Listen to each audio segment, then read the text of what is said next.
Hey everyone, this is Yes Coach Lisa. I am with Precious Williams, and this is just so exciting for so many reasons. I'm going to hop right into it.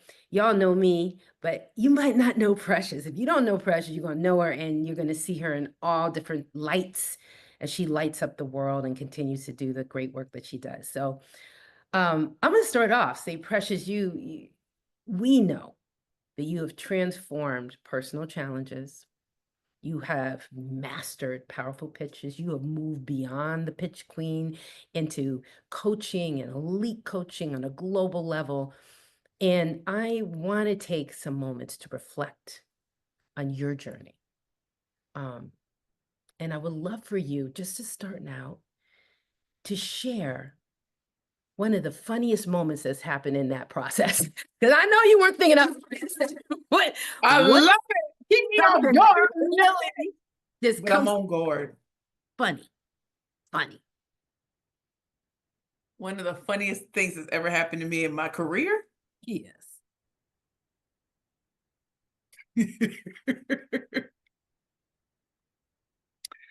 Only one of the funniest things that I'm just thinking back on now, and it's going to seem like, how does that make any sense? So when I got kicked out of Georgetown University Law Center, I went back to St. Louis, Missouri. And I connected with an old high school classmate. Oh, high school student. And he expressed his interest in wanting to date me. But he's been expressing interest since we were 15. So I'm talking to my friend and I'm like, I want to do big things with my life. I got kicked out of Georgetown. I'm a slug in a ditch. I said, but when he looks at me as if I'm already there. I said, but he works at Burger King. And my friend says to me, but you ain't got no job. I said, oh, you're coming to me like Tommy. Tommy ain't got no job. She said, well, Precious ain't got no job. She said, did it ever occur to you that maybe this is the time to try something new? So we went on our first date and it was so cute and so precious. But when you feel bad about yourself, you don't know. You just don't know. And when I tell you that man loved me to life, all of these big dreams that I've had that I've actually accomplished, he heard them first after my grandmother. And so the reason why it's funny is because you would never think that someone you've known since you were 15 and y'all start dating, around, 23, that love sustained until I truly became who I am today. So it didn't matter how we started. We started as teenagers and we grew into a love for 7 years. And when I think about when I started Curvy Girls Lingerie, I was dating a very famous Hollywood actor. I was dating someone who was 327 pounds. And in the last few weeks, I've thought back to when I had nothing, not even a job. This young man who worked at Burger King heard every one of my dreams and knew it was going to happen, even though we're from St. Louis. The reason why I think it's so funny is because I never really talk about him. He's my ex-fiance. And the gift of time in remembering who loved you when there was nothing. There was nothing to see. I've been kicked out of Georgetown. That's painful. And yet when he looked at me for 7 years, I still felt that he had that love in his heart when we bumped into each other when we were 15 years old.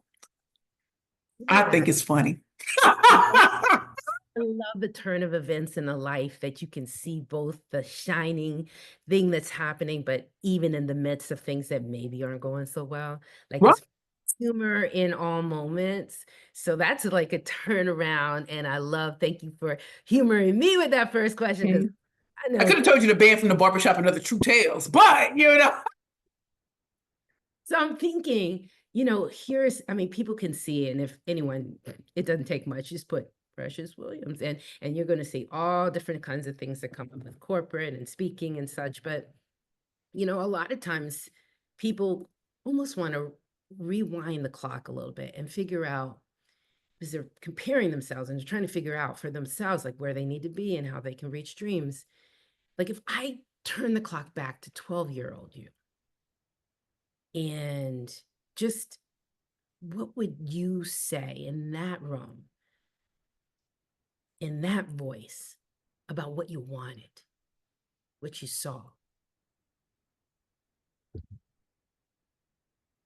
Picture it. St. Louis, Missouri, 1991. I feel bad. I feel unwanted. I feel rejected. And my mother's trying to take my life. I just want to be able to breathe.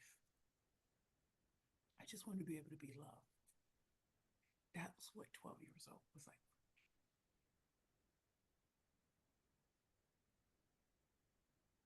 And so I'm sitting outside, naked and bleeding. The will to live, fight or flight came over me. And I ran for my life to my aunt's house 2+ miles away. Thank God it was night. Thank God I wasn't snatched.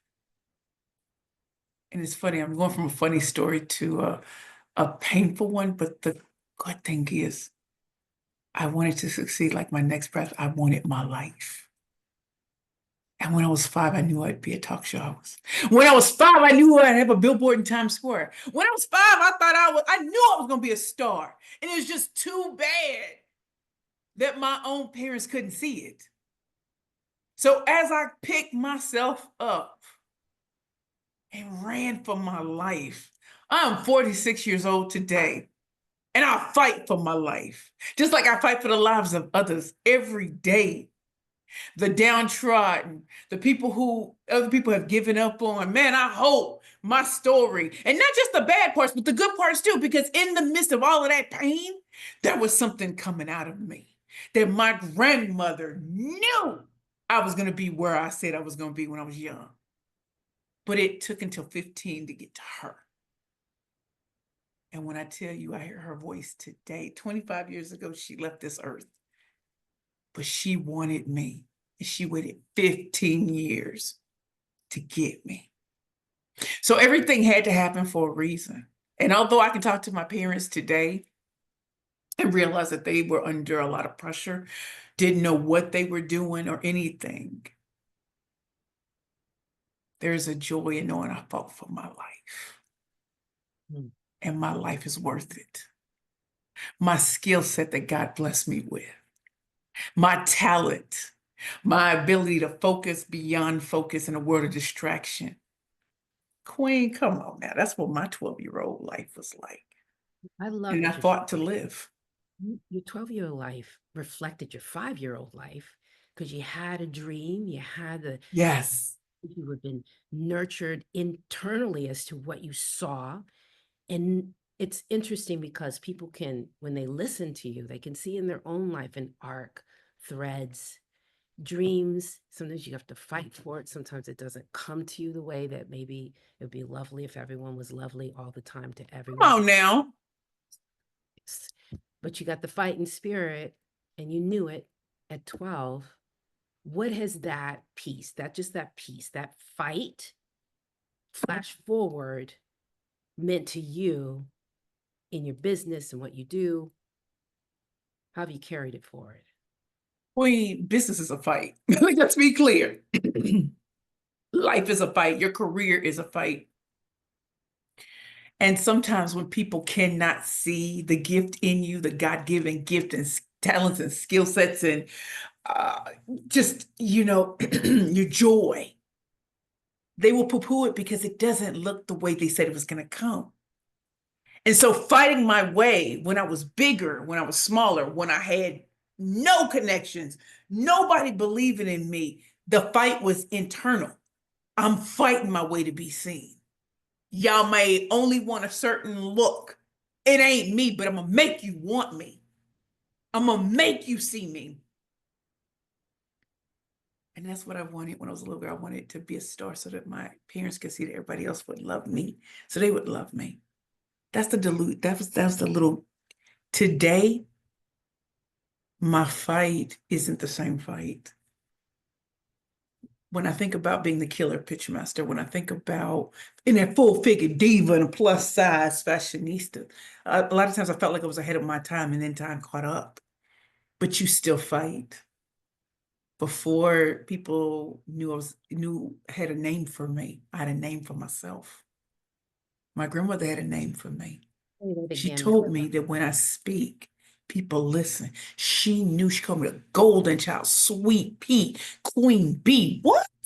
So she wanted me to know you're in a class by yourself.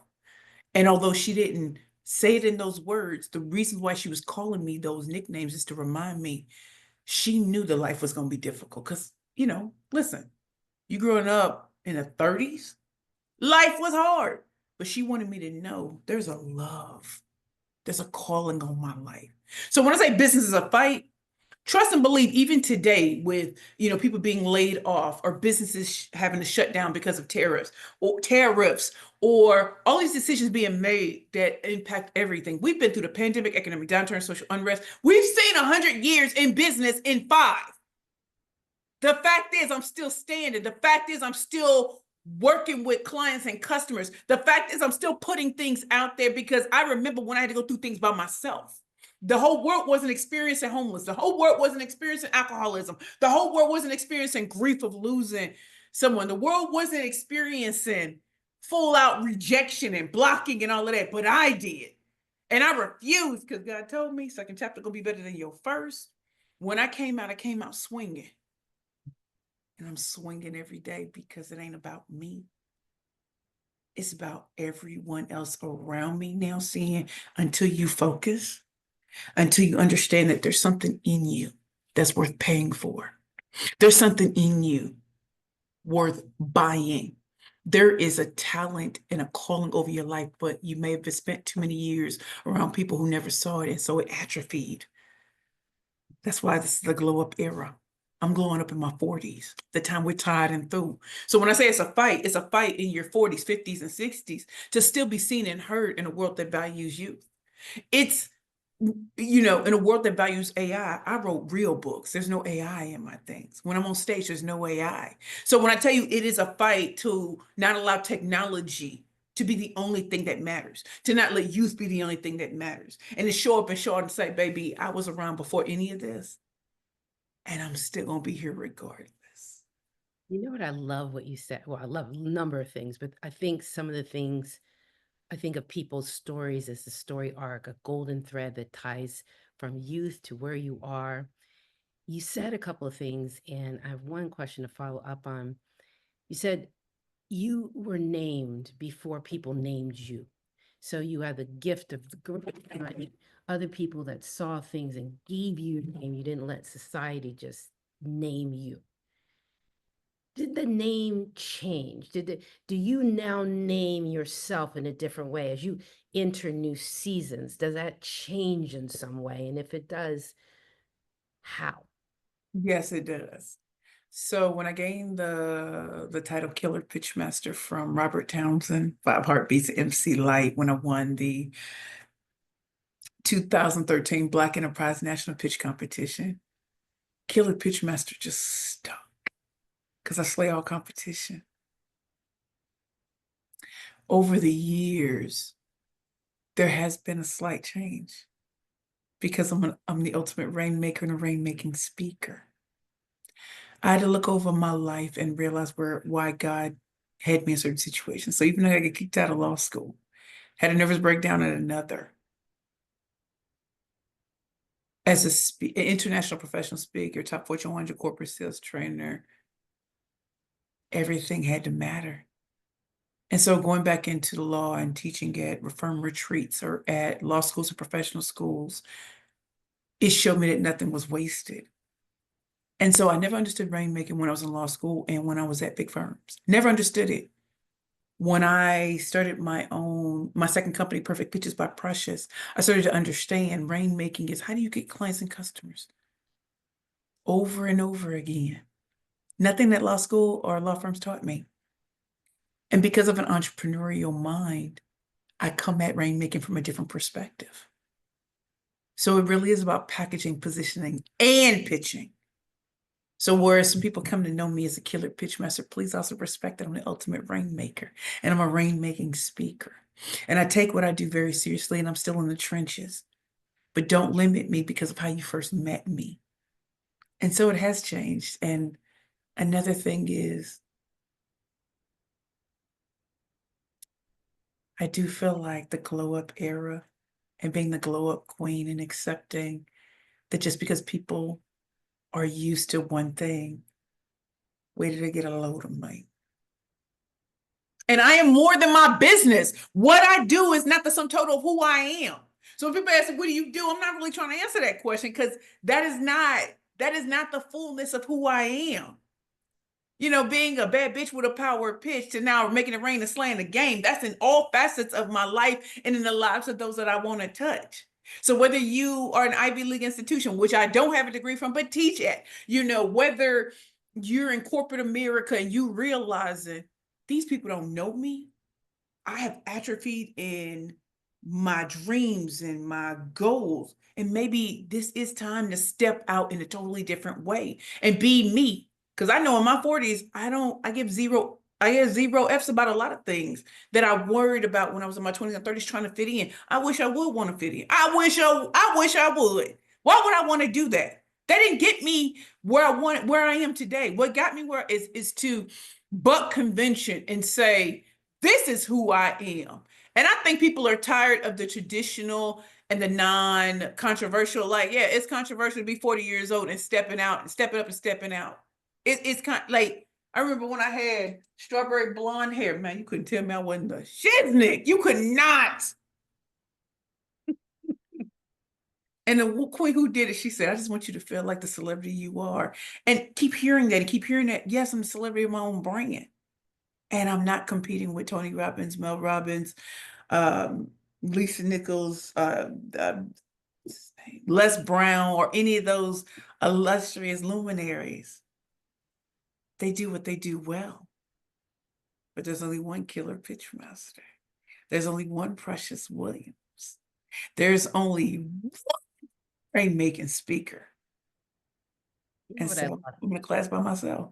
You know, And that is what the thread that goes through is the gift of world-class communication. So you can put me in front of 14,000 like I'm going to do next month as a keynote at the Javits Center. Writing 5 #1 best-selling books when you think your name is mud and people are celebrating you. Getting opportunities from one of the biggest companies in the world and you didn't beg for it. They see it in you. Mm. This fat Black woman. But it took pushing and challenging and standing on business to get here. You know what I think that you really epitomize, and I really want people to hear because this is something that they can work and find. You operate in truth of you. You know and are aware that you have endless gifts and talents. You're willing to explore. You're willing to grow. You don't sit on your laurels. You're willing to work, be out.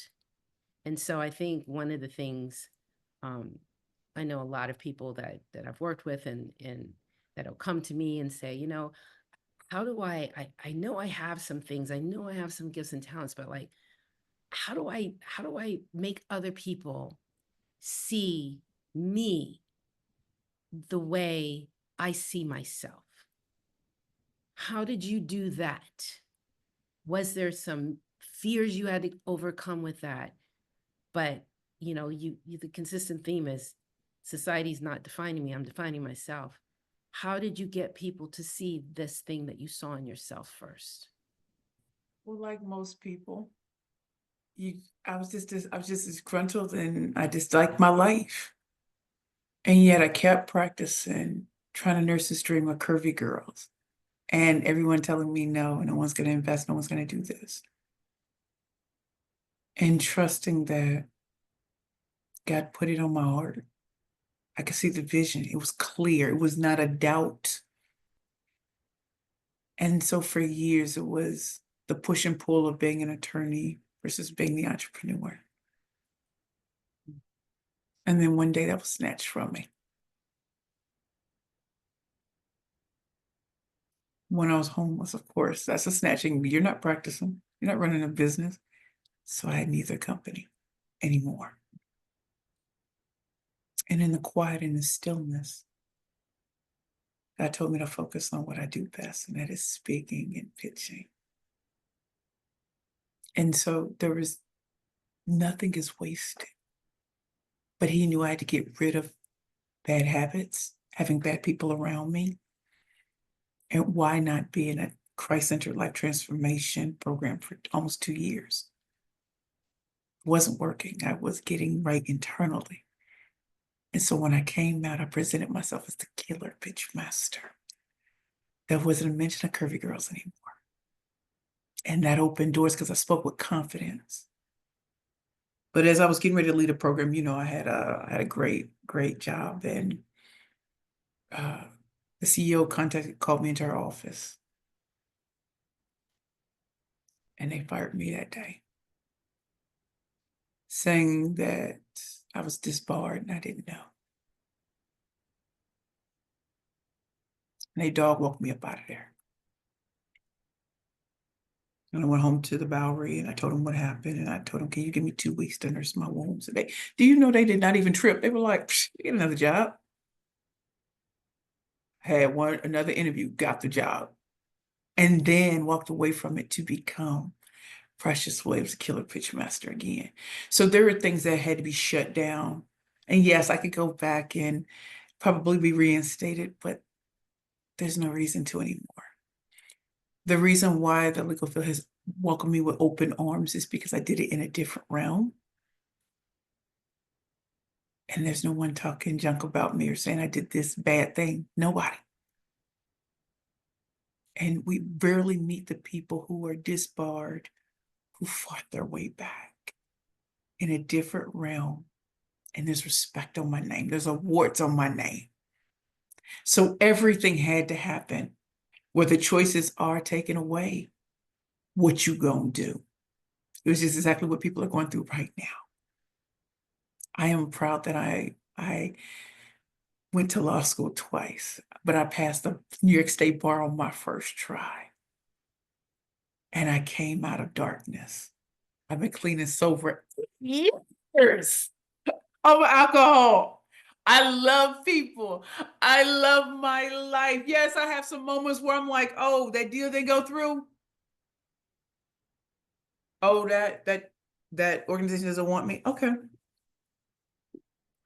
But luckily I pitch for profit, so we keep that funnel full.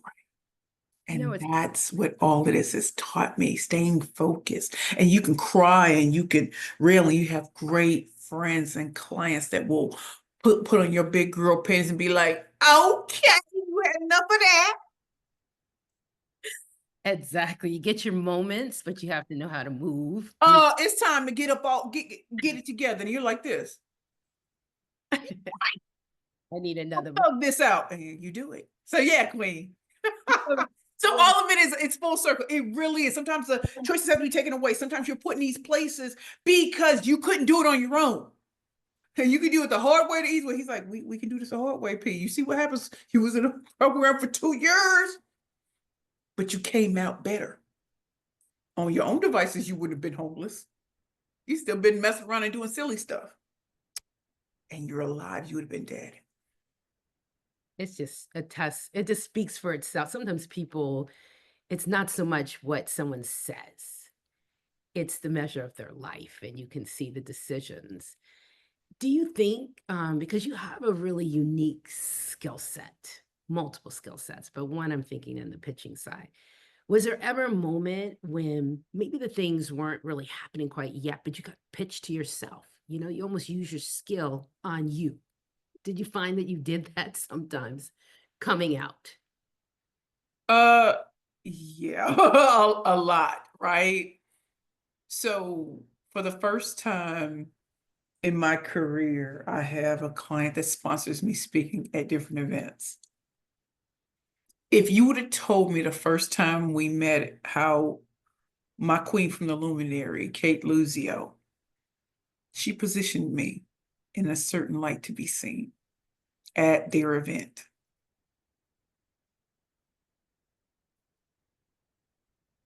And I did a video training for them. And all these other opportunities came because they liked my personality and my ability to really teach and train and to get a crowd engaged and excited about things. And they saw that as a true asset.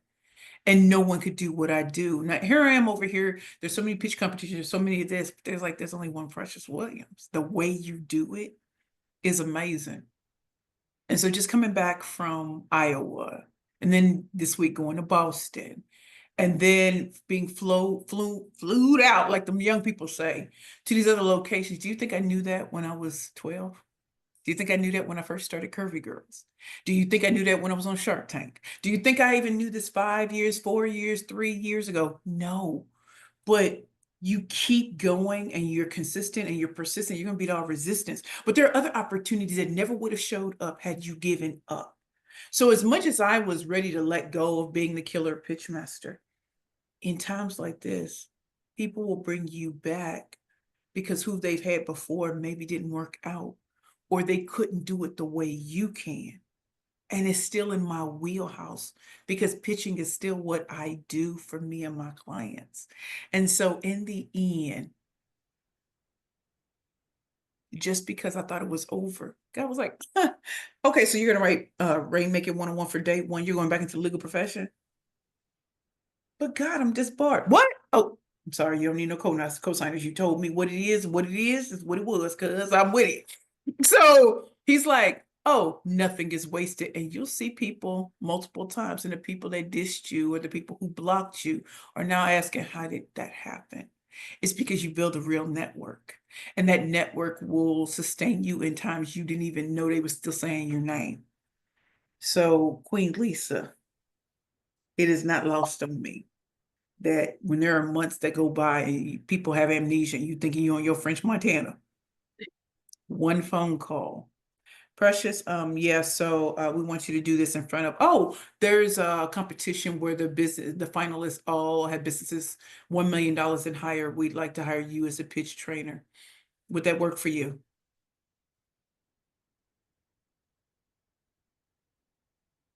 Jigga who? Jigga what? I believe maybe. I mean, Uh, let me hear you one more time. so anyway, yeah, but also embrace your difference. I do like having designs on the side of my head. I do. And there's times when people are like, oh, well, I mean, when we were coming up, you couldn't do that. Well, that's then and this is now. Like, they know I'm professional grade. They're not expecting me to do some strange things on some stages. They're expecting someone who embodies boldness and transformation, I think not it cookie cutter. is all day long. And Exactly. so it's never a push or, as you can see with some people, maybe seems like it's not authentic. Right. And When they you're, might still be working their way through because I told you how it took a few years for me to finally be divorced from trying to be the attorney and the entrepreneur. All I can say is, if you had met me years ago, you might not have had confidence in me either. But I can tell you today, the reason why you have confidence in me is because once I truly understood my purpose and my path, and he lights the way forward, there wasn't any looking back. I'm never gonna have the Coke bottle shape. I'm never gonna be the Instagram baddie. But I can show you how to write your own paycheck. That might be useful in times like this. When you can't afford all of those luxury products. We had to do it straight getting off the dollar. It's like, but I love so thinking, there's a gift and a joy. If you came from nothing and you make it, and you are still making it, what limits are there? You're gonna remember the time when you couldn't afford nothing. I walked in the Bowery with a blue dress and blue coat and a book bag and walked out with movers. What homeless woman you know can do that? What homeless woman you know walks into the pastor's home with he and his wife and they want you? What woman can pay her rent for 5 years in the pastor's house and then move out into another place where she's been 18 months today, 18 months, and re-sign the lease in New York City? In New York City. I'm gonna say How thankfulness is expensive it is? It is. something you must live in a state of gratitude. Gratitude, appreciation, and was it worth the hassle for the tassel? You're right, it was. You say about college or high school, it was worth the hassle for the tassel. Yes, it was. Now I know college isn't for everybody, but back in the day, Quinn, that was my only way out the hood. And whether And people know I was an attorney or not, I've never met someone say, I'm so surprised you can speak so well. hear that sometimes. I'm curious. You made mention of it, and I didn't follow up with it because I wanted to spend a little time because you are at this apex. You're going to another level, and there's some opportunities that are really unique for you. I mean, the size of rooms, the kind of things you made mention of someone sponsoring for speaking, which is not something that happens all the time, or hardly ever. But you have positioned yourself. So what is precious now? Like, where are you in your definition of yourself and what you see? And then tell us just what is the biggest things that are coming on the horizon for you? I love sunrises and sunsets. And the only reason I would know that is because I'm on the top floor of my building looking out balcony. I was here for a year, never watched the sunrise or the sunsets because I was gone. And there are times where you gotta be quiet. And you'll see nature in a totally different way. And there's a time for weeding and pruning, and there's a time for shining, there's a time for seeding, all of that. And I feel like I am in my glow up era where people who normally did not see me are starting to see me in places you never thought I'd be. Even if you never thought about me, but you finally like, oh, I'm just hearing about you. When I tell you that does not bother me, I'm like, okay, I'm right here now.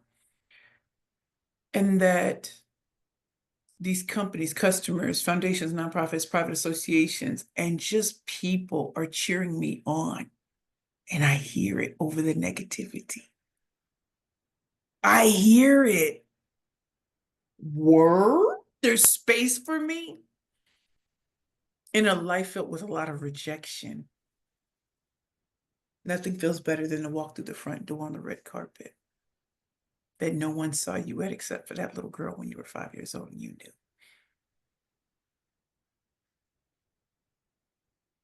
I love seeing my clients succeed. And if they're doing things like having sold out retreats or winning $500,000 in pitch prize money or securing the bag with a corporation or just writing that book that's been on their heart. What's coming up for me is really showcasing my auctioneer skills, my hosting skills of business awards and award ceremonies, more employment training. I want to do a comedy show. I write poetry. In fact, there's one poem that keeps coming up for me, the perfect stand-in. So if you're ever going through a lot, you're like, listen, I've been rejected my whole life, but I still keep coming, bring the pain. And I was so comfortable being the perfect stand-in for whoever someone wanted. I'm not the perfect stand-in anymore. I'm precious. It is nice to hear people being compared to me.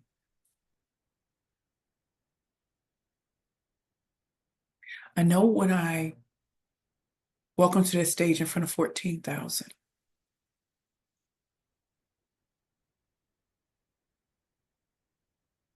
I'm still gonna see my grandmother, but I'm gonna give them the best that I got, like Anita Baker. And just like last year was a breakthrough year, I hope this is an even bigger breakthrough, where I trust myself more and more and more. And my yeses mean yes, and my no's are strictly, you already know. I said no the first time, there's no coming back.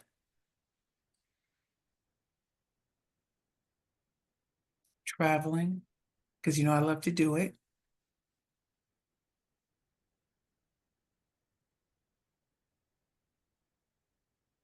And becoming iconic as I am. Ah, so consistent with what you said. You see it first, step in it boldly second. Is there something, if you were talking to your grandma and grandmother, When are you talking softer? I don't hear you very much. or if you were speaking Uh-huh. to your family of past and they were speaking to you, what is it that you would really want them to say about you? My grandparents? Our grandparents, about you, where you are, what you're leaving, what you have. What is it, the thing that you would want them to be most excited for, most expressive about you in your life? What would it be? I had the opportunity to be with my grandparents. Mm.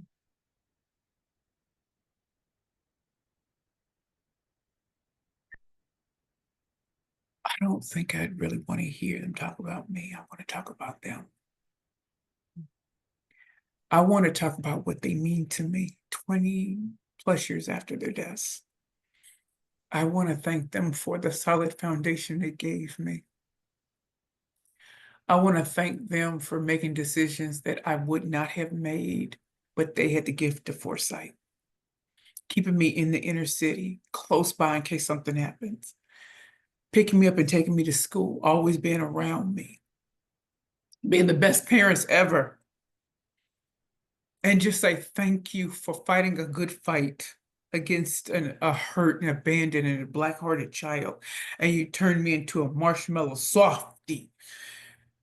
And you told me who I was before I could even imagine who I am today.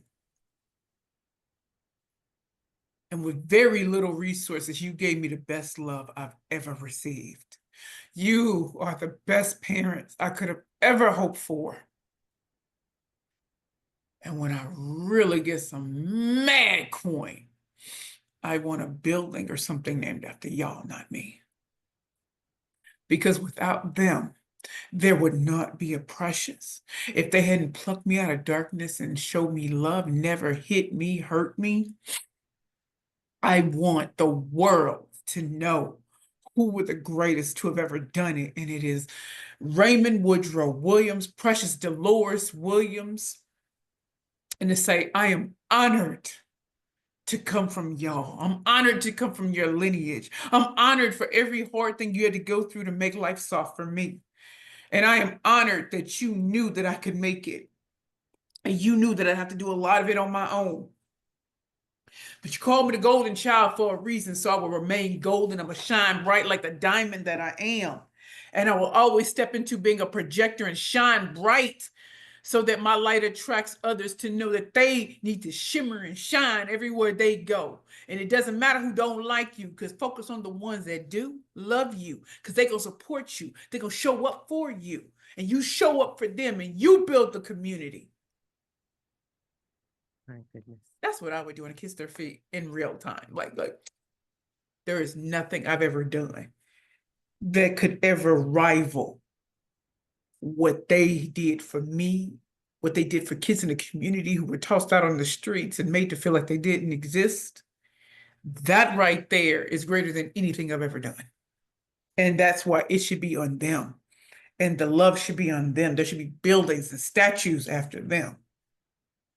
That's what I think. Let me tell you, I wouldn't have expected anything less from you. Just you're so loving and grateful and appreciative. I really want to thank you for taking the time for people just to see some other sides of and dimensions of you. And I know that I speak on behalf of everyone that we are wishing you nothing but the best, but the best is yet to come. Come through, Queen. And it's just queens talking. It's And I just thank you, Queen, for having me on your